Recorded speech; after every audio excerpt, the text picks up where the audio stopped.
Hi, guys. Welcome to the Simply Slay Life podcast. Of course, I'm Rochelle, affectionately known as Shell. I remember telling you guys that my channel is moving kind of differently these days, and that's only because I am trying my best to make sure for the Black family, the Black community, and Black women, I'm giving y'all information as I'm doing stuff to kind of trying to help us navigate and move through what's going on right now. And so, of course, my channel will always be about helping Black women thrive and living their best lives. But this affects all of us in the Black community. So what's going on here in the U.S. So I try to throw little nuggets out to try to help other people see how other people in our community are moving. And if it's anything that I'm putting out here that's helpful to y'all, then I did my part. You know, I'm making sure that we're all having all the information we need to get through this 4 years, and hopefully it ends there. And that didn't set the blueprint for other people to come along. So what I did, I've been telling y'all little stuff every here and there. Like I started growing a garden. It came out in the news the other week that JP Morgan, Walmart, all these people went to Trump and asked that man to back off the tariffs because in the next couple of weeks, the shelves will be bare. I did that video where I discussed about making sure y'all are stacking y'all's pantries with shelf-stable stuff, non-perishable items, beans, rice, canned tuna, canned chicken, sardines, stuff like that, beans, rice, green beans, stuff, your canned vegetables, things like that. So they're shelf stable, right? To get us through that. And if, even if you're in an apartment, plant in buckets, plant in storage containers. I have a patio style home. If you look at, I did a short where I show you in my backyard literally is that size. And along my wall connects to my neighbor's wall. So along that wall is nothing but pots full of, like I said, greens, beans. Yes, I planted black-eyed peas and some pinto beans. And I got that from the bag that was in my house that I bought. So, turnip greens, stuff like that. So got carrots, stuff so that I can still have vegetables. So now the next step I did was for the last couple of months, and if you go back and watch one of my videos, I said for me to have my money last longer, because I'm not working till one foot is in the grave, that yes, I was going to retire abroad. Now I still got 15 years, 16 years before I can do so. But I'm still putting stuff in place because the way my 401k took a hit in the last couple of weeks, not to mention my Roth IRA, I lost serious money. And I mean, it's not big money, but it's big money to me. I'm almost fully vested with my job. And I took a hit. I took a major hit on my 401k and on my Roth IRA. And like I said, it may not be big money, but it's big money to me. And I'm not going to work until everything on me hurt. And I don't got nothing else to give where I can't enjoy myself. And I had said in that video, I plan to retire abroad so that my money goes further. And with all this stuff going on and with them talking about we don't know about Social Security and y'all can't say it's not going to disappear because ain't nobody stopping him. Right? That's what they've been going to for the minute. They've been saying they want to get rid of that. So I've been saying for everybody, make a plan. Let's get a plan together. Do what you think is best. And so since October, I have been trying to get an appointment in with the Mexican consulate here. And they've been booked since October. I could never get in my city. Could not, because it's one of the locations in my city. I could not get in. And the representative for the consulate had to tell me, have you tried, because I'm in Texas, did you try McAllen or did you try New Orleans? They may have openings. So I sent McAllen a request. McAllen said, yes, we have days available this. That was in March. I drove down to McAllen, Texas, which is 5 hours away from me. I took that appointment and I applied for my residency, and they approved me because, now people are like, well, why did you choose Mexico? And I'll get into that. And it's very simple.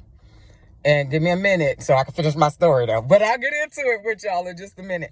So I went down there and got my approval. They said you got 6 months to get to Mexico and do your residency. And so I had a friend who knew an immigration facilitator in Mexico. And so I went with them. And one of my friends, one of her friends' in-laws, lived where it ended up being a location for me to go to the immigration office down there, because I was going to go by myself because nobody could go, and I just planned my vacation.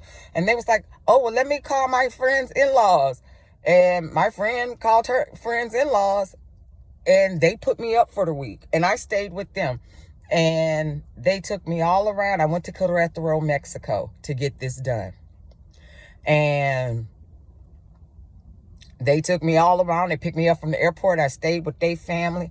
Those were some of the nicest people. And by the time I was there for 1 week, I came on a Sunday. My appointment with the immigration office was that Tuesday. I left that Thursday. So technically, I wasn't even there a full 7 days. But that's just how quick it was. And that's the answer to number one. Why did I pick Mexico? Because that is one of the countries that I can do my residency and not have to stay there. Most countries make you stay there 6 months to almost a year for your residency.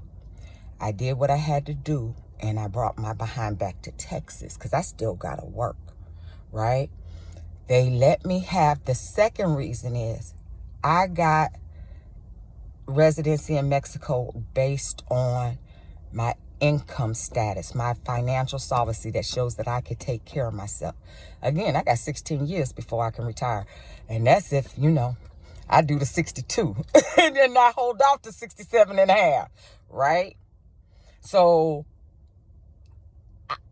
based off of my income now, based off of the money that's in my 401k now, I apply for financial solvency based on the money I already have, right? That's what I based off. I did that off of, right? So that way I have it now. I literally went in. My facilitator helped me do the paperwork for the immigration down there. They asked me a couple of questions. They approved me. I got approved. First year, you stay there. Your first year, you're approved. It covers 4 years. And then you have to come back 30 days before your year is up and do 3 years. They approve you for 3 years after that. After you're finished with completed your whole 4 years, then they send you go back, you apply for permanent residency. Now with Mexico, to become a citizen of Mexico, you have to be there a total of 5 years. And that's one of the countries that allow you to have dual citizenship that does not make you give up your U.S. citizenship. That's the third reason. 2 was based on, it was economic. 1 was I can get there and come back. I didn't have to sit somewhere. The third one is it takes 5 years and you can apply for citizenship. Yes, you have to take the test. Yes, you have to learn how to speak some Spanish, but it's all right. I'll learn this. I can understand better than I can speak it because I was sitting at that house they don't speak English and I un poquito español, but we was making it happen. So I'm pretty sure I can improve. And so that was my thing for me, right? It was quick. It was easy. Not to mention, I'm in Texas. So if anything happens, I'm 5 hours from the border. That gives me my automatic get into Mexico if I need to. And then I had a great time. I've been there several times. I know some people, again, well, why didn't you pick one of the countries in our diaspora? Well, again, I'm not on retirement. I'm not on pension. I don't have passive income like that. Most of these places want you to have passive income. And then have Sorry. And be able to have you stay with them for 6 months or a year before they approve your full residency. And that was something I couldn't do at that time. This is me creating my backup plan. Okay? I'm not saying that's my final stepping stone. I'm not saying I'm going there guaranteed. I'm not saying, but that's one of my backup plans. And so that's why I did it. And I wanted to share that with y'all. Check with, if you decide to do something like that, that is one of the only countries I know that let you get in and get out and apply for your temporary residency. If there's other ones, let me know in the comments. If you want more information, I am next week going to post a video that gives you more information. But I wanted to touch base with y'all to let y'all know I did something and it was part of my backup plan. And just always remember, it's cool when they do it, but it's not cool when we do it. And that's something we need to change. You know how many people I saw sitting up there that was looking like this and not like that in the immigration office? So remember that. You can do that too. And for those people say, oh, it's dangerous over there. It's dangerous here. Chicago, the schools, whatever. I didn't run into any issues. It's kind of like your mama and daddy and your grandmama used to tell you, don't be around them people. Don't go over there to that neighborhood. Stay away from over there. Then do that. It's the same way we move around here. I wasn't in no touristy section. I wasn't at no hotel. I was in the everyday people's neighborhood, staying at their house, chilling, walking to the park with the mama every day, because that's what she do. She get up in the morning, she go on her walk. We're going for the walk and stopping at the tienda, which is the store, right? Getting some fresh tortillas and coming on back. So it's all good. Don't believe the hype what some people are talking. I'm not saying it's not bad in some areas, but it's bad in these areas around here too. You do what's best for you. But that was my backup plan, and that's what I did, and I wanted to share that with y'all real quick. So I thank y'all for watching the Simply Slay Life podcast. If this video was helpful to y'all, hit that like, leave a comment, and again, share, subscribe, and I hope to talk to y'all soon. I have another video posted up next week with more information about this, but I wanted to share the news with y'all. Thank y'all so much for watching the Simply Slay Life podcast. I'll talk to y'all soon. Bye.